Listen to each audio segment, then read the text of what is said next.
रामराम मंडळी. तर आज गुढीपाडवा. गुढीपाडव्याची मी तुम्हाला माहिती सांगणार आहे. गुढीपाडवा हा हिंदू नववर्षाचा प्रथम दिवस मानला जातो. हा सण महाराष्ट्रात मोठ्या उत्साहात साजरा केला जातो.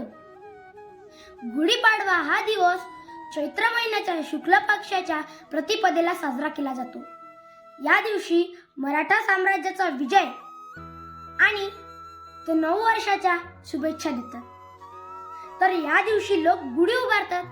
गुढी नवीन वर्षाच्या सुरुवातीमध्ये अनेक लोक वेगवेगळे पदार्थ बनवतात, जसे की पुरणपोळ्या, भजे, कढी, पापड, श्रीखंड इत्यादी. तसेच शेतकरी नवीन शेतीची तयारी करतात.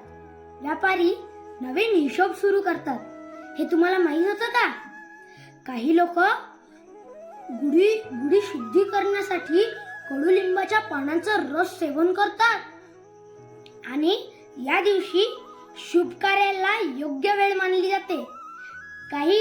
अनेक ठिकाणी शोभायात्रा आणि पारंपरिक नृत्य गाणी असे आयोजित करतात. गुढी उभारणे हे संघटन आणि आनंदाचे प्रतीक मानले जाते.